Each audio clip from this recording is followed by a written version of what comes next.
अस्सलामुअलैकुम दोस्तों। आज हम कुर्लुश और हान के एपिसोड 4 के पार्ट 2 का रिकैप करने वाले हैं। हमले के बाद फातिमा खातून का किरदार और भी ज्यादा उभर कर सामने आता है। वो सिर्फ उस्मान बे की बेटी नहीं लगती, बल्कि एक असली रहनुमा बनकर सामने आती हैं। वो औरतों को संभालती हैं, बच्चों को बचाती हैं और हर तरफ टूटते हौसलों को फिर से जोड़ने की कोशिश करती हैं। लेकिन उनकी आंखों में जो दर्द होता है, वो साफ कह रहा होता है कि ये जंग अब बहुत पर्सनल हो चुकी है।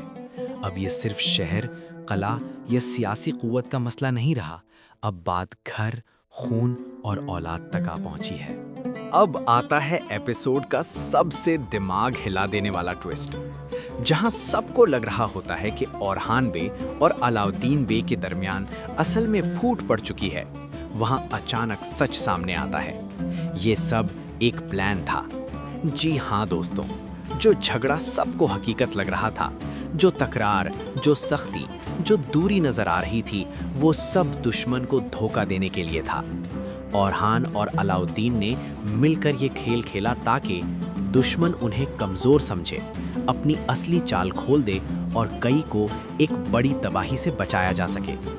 ये ट्विस्ट एपिसोड को एक नई जान दे देता है और यहाँ महसूस होता है कि उस्मान बे के दोनों बेटे असल में अलग नहीं, एक ही सफ में खड़े हैं। अब कहानी पहुंचती है उस जगह जहां से सब कुछ बदल सकता था। दमरुल खबर लाता है कि बुरसा के नीचे चलने वाली टनल का रास्ता मिल गया है। ये बहुत बड़ा राज होता है, क्योंकि यही टनल दुश्मन की सबसे बड़ी कुव्वत भी है और उसकी सबसे बड़ी कमजोरी भी। सबके जहन में सवाल होता है, क्या इसी रास्ते से बुरसा ली जाएगी? लेकिन औरहान बे फौरन समझ जाते हैं कि ये रास्ता फतह का नहीं, जाल का रास्ता है।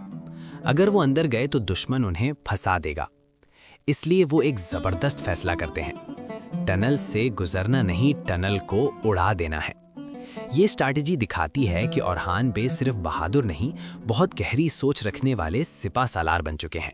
टनल मिशन से पहले एक हल्का फुल्का लेकिन बहुत प्यारा सीन भी आता है।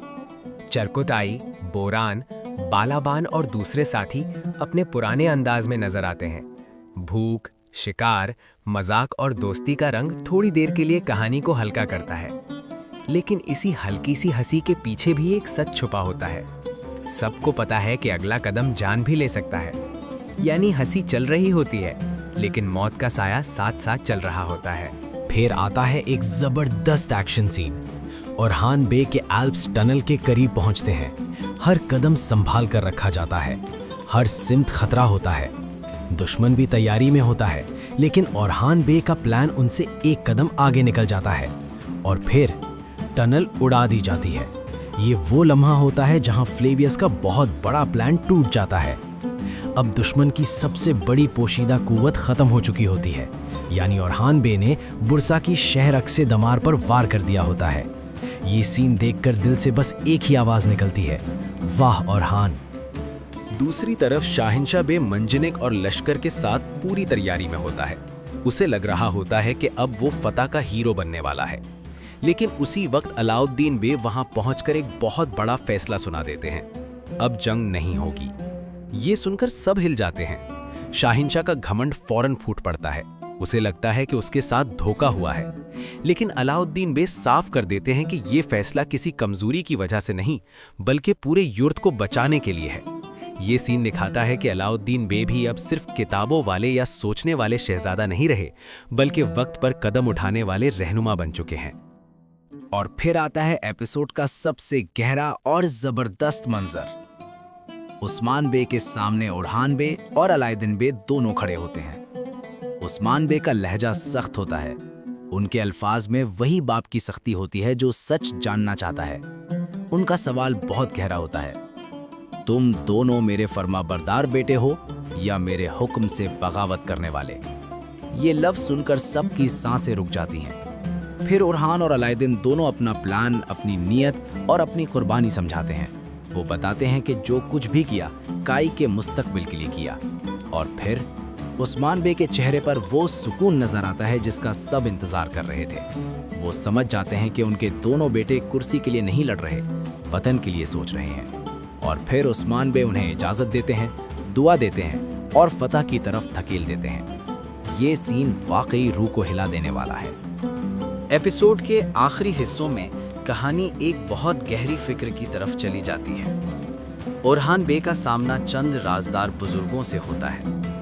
वो उनसे सवाल करते हैं, उनके इरादे को परखते हैं और देखते हैं कि ये जवान शहजादा असल में चाहता क्या है। और यहीं ओरहान भी वो बात करते हैं जो एपिसोड का सबसे बड़ा पैगाम बन जाती है।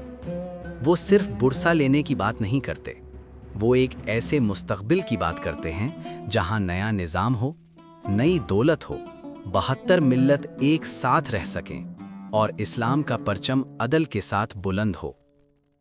यहां महसूस होता है कि ओरहान बे सिर्फ एक जंगजू नहीं रहे, अब वो एक बनते हुए सुल्तान का नक्शा पेश कर रहे हैं। और फिर बुजुर्ग उन्हें 3 राज और एक अमानत देने की बात करते हैं। और बस यहीं पर एपिसोड एक बहुत ही जबरदस्त सस्पेंस पर खत्म होता है।